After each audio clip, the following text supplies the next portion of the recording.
Дзень добры. А ці зможаце вы, даражэнькія мае, назваць старажытныя беларускія гарады? А то! Самы старажытны горад Беларусі – Полацк.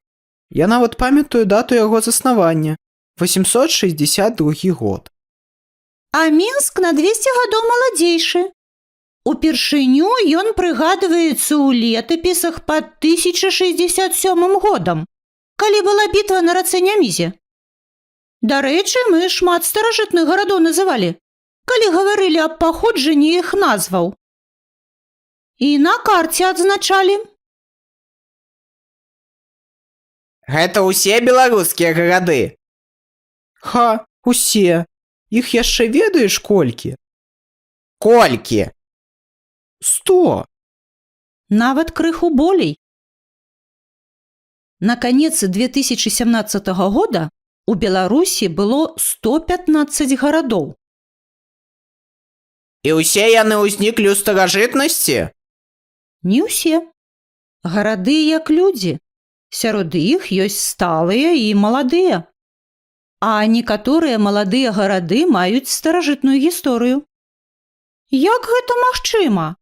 Маладыя і старажытныя адначасова? А вось глядзіце.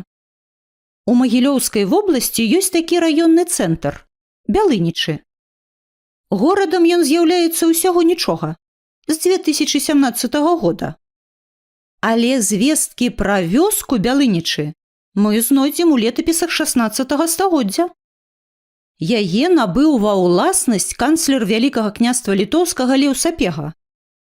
Мы прыгадвалі імя гэтага знакамітага дзеяча беларускай гісторыі, калі гаварылі пра стварэнне статуту, зборніка законаў ВКЛ. А гарадскія паданні адносяць заснаванне Бялынічаў яшчэ ў больш старажытныя часы, да 13 стагоддзя. Быццам бы ў 1240 годзе здарыўся цуд. Ікона Божай Маці так ярка заззяла, што ноч ператварылася ў дзень, стала белай. Вось ад гэтага словазлучэння «белая ноч» і ўтварылася назва Бялынічы. Дарэчы, ікона Божай Маці з Хрыстом-немаўляткам размешчаная на гербе Бялынічаў. Герб даваўся вольным гарадам, тым, што мелі права на самакіраванне. І Бялынічы гэтае права мелі з сярэдзіны 17 стагоддзя. Праўда, у той час яны былі не зусім горадам, мястэчкам. Так, у Вялікім княстве літоўскім называлі невялічкія гарадкі, нешта накшталт нашых сучасных пасёлкаў гарадскога тыпу. Вось і думайце, Бялынічы малады горад ці старажытны? Такіх невялічкіх гарадкоў, якія раней былі вёскамі ці пасёлкамі, у Беларусі нямала. Нават старажытныя Тураў і Лагойск нейкі час лічыліся пасёлкамі гарадскога тыпу. Можа, і вы ў такім жывяце? Некаторыя з былых вёсак не проста сталі называцца гарадамі, а значна выраслі ў сваіх памерах. Наўрад ці хто назаве невялічкімі мястэчкамі Жодзіна або Светлагорск. Зараз колькасць іх жыхароў перавышае 60 000 чалавек. Не Шанхай, зразумела. І да нашай сталіцы Мінска вельмі далёка. Але і немала. Што ж спрыяла хуткаму росту гэтых населеных пунктаў? Самая першая назва Жодзіна – Багуслаўполе. Дзіўная неяк, так? Але тлумачыцца назва вельмі проста. Заснаванае гэтае мястэчка было Багуславам Радзівілам. Таму і ў гербе яго мы бачым радавы знак гэтай багатай магнацкай сям'і – трубы. Пасля шматлікіх войнаў мястэчка абязлюдзіла і ператварылася ў вёску. Яе называлі Жодзін, па назве рэчкі Жода. У 50-е гады мінулага 20-го стагоддзя недалёка ад Жодзіна былі пабудаваныя электрастанцыя і завод, які выпускаў абсталяванне для здабычы торфу. Пасёлкі іх работнікаў аб'ядналіся з вёскай Жодзіна ў адзіны населены пункт. У 1958 годзе там быў пабудаваны БелАЗ, беларускі аўтамабільны завод. Памятаеце, якую прадукцыю ён выпускае? Так, вялізныя самазвалы. Колькасць жыхароў Жодзіна значна павялічылася. Паглядзіце на гэты графік. У 1959 годзе жодзінцаў было 6600, а праз 11 гадоў ужо болей за 22 тысячы. Рос завод і разам з ім рос горад. Прыблізна тое ж самае адбылося і з вёскай Шацілкі, якая ператварылася ў горад Светлагорск. Першы штуршок для яе росту дало будаўніцтва электрастанцыі. А пасля адкрыцця хімічнага камбіната колькасць жыхароў павялічылася ў разы.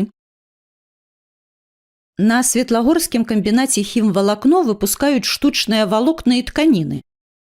Штучныя значыць зробленыя не з ільну або воўны, а з нафты. Яе галоўным элементам з'яўляецца вуглярод. На уроках хіміі вы дазнаецеся, якія цуды з яго можна рабіць. Прадукцыя Светлагорскага камбіната хімвалакно выкарыстоўваецца ў швейнай прамысловасці, медыцыне, будаўніцтве і іншых сферах. Вугляродныя матэрыялы абараняюць ад высокіх тэмператур, электрамагнітнага і радыёвыпраменьвання, не прапускаюць ваду. Мабыць, менавіта па гэтаму са светлагорскай штучнай тканіны шыюць баявое адзенне для пажарных. Хімічная прамысловасць з'яўляецца адной з самых развітых у Беларусі. Але ў выгод, якія яна нясе, ёсць і адваротны бок – пагаршэнне экалагічнай сітуацыі. Экалогія – гэта навука аб тым, як розныя жывыя арганізмы ўплываюць адзін на аднаго і на навакольны свет. Людзі сваёй дзейнасцю могуць змяняць яго як у лепшы, так і ў горшы бок. Выратоўваюць лясы ад шкодных насякомых, высаджваюць новыя дрэвы, ахоўваюць рэдкія віды жывёл. Але значна часцей уплыў чалавека на навакольны свет іншы. Забруджванне паветра, вады, глебы. Зніжэнне паступлення кіслароду ў атмасферу з-за масавай вырубкі лясоў і асушэння балот. І шмат чаго яшчэ. Як вы лічыце? У той мясцовасці, дзе вы жывяце, усё ў парадку з экалогіяй? Экалагічная праблема актуальная і для Салігорска. Гэта яшчэ адзін малады беларускі горад. Горад шахцёраў. Ён быў заснаваны ў 1958 годзе каля старобінскага радовішча калійных солей. Мы ўжо прыгадвалі, што гэты карысны выкапень пераўтвараюць у угнаенне для сельскай гаспадаркі. Цікава, што спачатку горад планавалася назваць Нова-Старобінск, але гэтае спалучэнне «Нова-Стары» згадзіцеся гучыць неяк дзіўна. Турыстычнай славутасцю горада сталі не толькі саляныя шахты, але і тэрыконы, штучныя горы, якія ствараюць адыходы ад здабычы прыродных выкапняў. Выглядаюць яны прыгожа, сапраўдныя касмічныя пейзажы. Але гэта каля паловы мільёна тонн рэчываў, якія забруджваюць глебу, падземныя воды. Ды і выкіды з труб камбіната Беларусь-Калій нельга назваць карыснымі для паветра. Добра, што гэта лічыць праблемай не толькі жыхары горада, але і кіраўніцтва камбіната. Яго санітарная лабараторыя пільна сочыць за экалагічнай сітуацыяй. Горадам вялікай хіміі з'яўляецца таксама Наваполацк. Ён знаходзіцца ў 6 кіламетрах ад нашага самага старажытнага горада. Гісторыя Наваполацка пачалася ў 60-е гады 20-го стагоддзя у сувязі з будаўніцтвам нафтаперапрацоўчага завода. Ён быў адным з самых буйных прадпрыемстваў у Еўропе. Менавіта ў Наваполацку атрымалі першы беларускі бензін і поліэтылен. На жаль, горад трымае пальму першынства не толькі ў развіцці хімічнай прамысловасці. Ён займае ўстойлівае першае месца сярод самых брудных беларускіх гарадоў. Гэта не азначае, што ў Наваполацку шмат смецця на вуліцах і ў дварах. У гэтым сэнсе горад даволі чысты. Шкодныя выкіды прадпрыемстваў забруджваюць паветра над ім і яго наваколлем. Апошнім часам часта прыгадваецца яшчэ адзін малады беларускі горад са старажытнай гісторыяй – Астравец. Вёска з такой назвай вядомая з 15 стагоддзя. Назву сваю яна атрымала ад таго, што была заснаваная на ўмацаваным востраве на правым беразе ракі Лоша. Доўгі час гэтае мястэчка нічым асаблівым не вылучалася. Да той пары, пакуль у 2008 годзе не было прынятае рашэнне аб будаўніцтве паблізу ад астраўца атамнай электрастанцыі. Даведайцеся з падручніка і іншых крыніц аб аварыі, якая здарылася ў 1986 годзе на Чарнобыльскай атамнай станцыі, і аб яе наступствах для Беларусі. Мабыць, вы зразумееце, чаму будаўніцтва атамнай электрастанцыі пад астраўцом вызывае гарачыя спрэчкі. Дык што атрымліваецца? Зусім маладых гарадоў Беларусі, лічы, і няма? Мабыць, так. Акрамя Новаполацка і Салігорска, усе гарады, якія мы прыгадвалі, існуюць ужо вельмі доўгі час. Ага, толькі што не называліся гарадамі. Зараз вы разумееце, чаму тэма ўрока называецца менавіта так. Тут мінуўшчына з сучаснасцю сышліся. Нельга жыць толькі сённяшнім днём. Усё мае сваю гісторыю.